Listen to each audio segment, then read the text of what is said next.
안녕하세요. 배스킷볼 다이제스트입니다. 이번 영상에서는 점입 가경으로 치닫고 있는 MVP 레이스의 두 후보 니콜라 요키치와 샤이 길저스 알렉산더, 일명 스가를 2차 스탯으로 비교해보는 시간을 가져보겠습니다. 이 스탯들은 3월 17일 기준이라는 점 양해 부탁드립니다. 직접 비교는 EPM, XRAPM, 랩터, 르브론 이렇게 현재 리그를 대표하는 4개의 올인원 스탯으로 해보려 하고요. 여기에 더해서 커리어 지표를 반영하는 DPM으로 두 선수의 비교를 마무리해 보겠습니다. 니콜라 요키치는 이번 시즌 그야말로 압도적인 시즌을 보내고 있는데요. 이대로 시즌을 마치게 된다면 센터 최초의 시즌 트리플 더블, 역대 최초의 50, 40, 80 야투라인 시즌 트리플 더블, 역대 최초의 득점, 리바운드, 어시스트 탑3라는 대기록을 세우게 됩니다. 여기에 더해서 이미 시즌을 치르면서 5연속 3쿼터 트리플 더블, 역대 최초의 30, 20, 20 트리플 더블, 센터 최초의 22 어시스트라는 대기록을 세우기도 했죠. 한 달 전에 르바비큐에서 소닉 사사님이 당시 요키치가 완만한 하락세 같다고 하셨는데 흥미롭게도 그 이후에 요키치의 퍼포먼스가 심상치 않은 상황입니다. 딱 그 방송 녹화 후부터 요키치가 3쿼터 트리플 더블을 연속으로 기록하기 시작했거든요. 여하튼 이런 엄청난 볼륨 스탯을 바탕으로 박스 스코어 기반의 BPM과 VORP 같은 레퍼런스 스탯에선 요키치가 스가보다 확실히 앞서 있는데요. 한편 스가도 역사적인 시즌을 보내고 있습니다. 평균 33.0득점으로 리그 득점 1위고요. 야투율이 52.8%나 됩니다.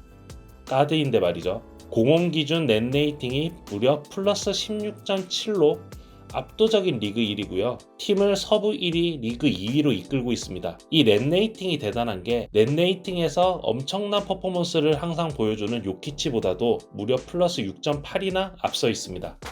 그러나 1차 스탯의 화려함이나 레퍼런스 스탯에서는 아무래도 스가가 요키치에 비해 조금 뒤처지는 감이 없지 않아 있는데요.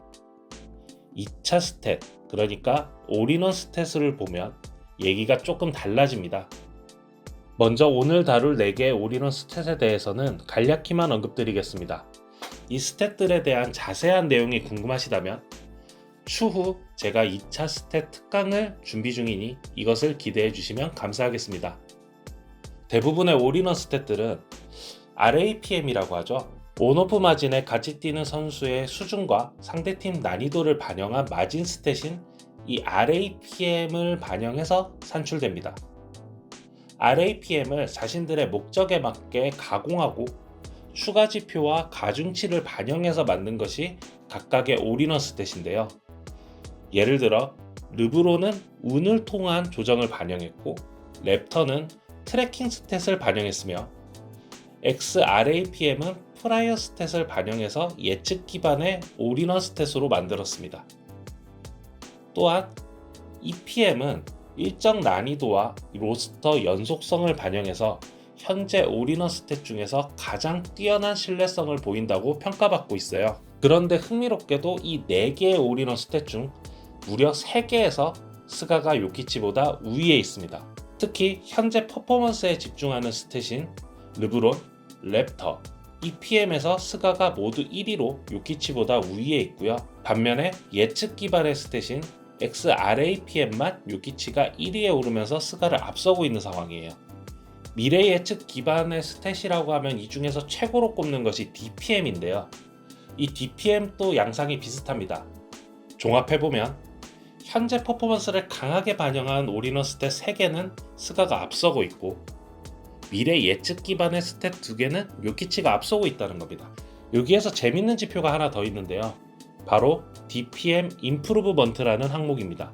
미래 예측 스탯답게 DPM은 지난 시즌 예측 대비해서 선수가 얼마나 발전했는지를 나타내는 DPM 임프루브먼트라는 지표를 매 시즌 제공하고 있는데요.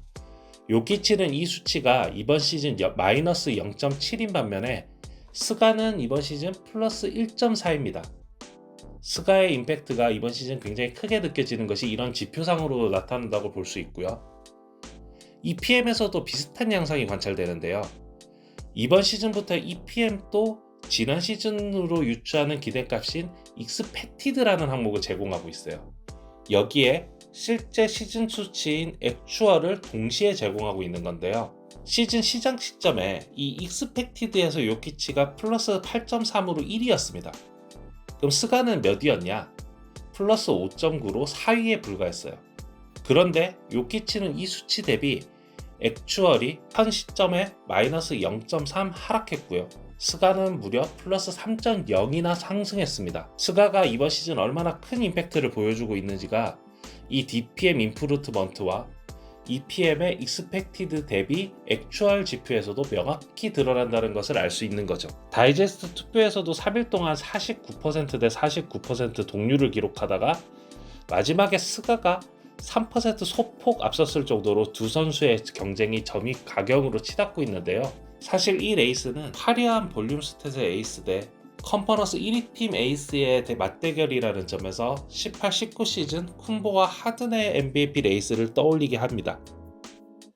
당시 쿤보는 하든보다 1위표를 55표나 더 받으면서 MVP에 올랐었는데요. 그러나 2위 하든은 당시에 평균 36.1득점, 6.6 리바운드, 7.5 어시스트, 2.0 스틸이라는 압도적인 1차 스탯으로 쿤보의 아성을 위협했었습니다. 반면 쿤보는 27.7득점, 12.5 리바운드, 5.9 어시스트를 기록하면서 1차 스탯에선 하든에게 조금 뒤처지는 게 아닌가 싶은 모습을 보였는데요. 그럼에도 불구하고 당시 리그 1위라는 압도적인 팀 성적과 개인의 커리어 하이 스탯을 기록 중이라는 임팩트로 인해서 수상의 영광을 안았었습니다. 워낙에 당시에 하든의 1차 스탯이 압도적이었고 화려했지만 사실 쿤보 같은 경우도 레퍼런스 스탯인 WS48과 BPM에서는 하든을 소폭 앞섰었고요. 이유짓게는 PIPM의 후계자격인 스탯인 SPI와 르브론에서는 쿤보가 1위였다는 것이 뒤늦게 알려지기도 했죠. 당시 하든은 각 스탯에서 3위를 차지했습니다. 당시 하든의 로켓츠는 동부 3위, 리그 5위로 벅스와 7경기 차가 났는데요. 현재 요키치의 너게츠는 서부 3위, 리그 6위지만 썬더와는 12.5경기 차가 나는 상황입니다. 2차 스탯을 신봉하는 다이제스트 필진 몇몇은 4개 중 3개의 올인원 스탯에서 앞서 있고 팀 성적도 2.5경기 앞서 있는 스가에게 다소 마음이 기운 상황인데요. MVP 레이스는 막판 임팩트가 크게 좌우하고 두 선수의 2차 스탯 차이가 매우 작기 때문에 이 레이스의 결말이 어떻게 될지는 조금 더 지켜봐야 할 것 같긴 합니다. 영상 시청해주셔서 감사합니다. 재밌게 보셨다면 구독과 좋아요 부탁드리겠습니다.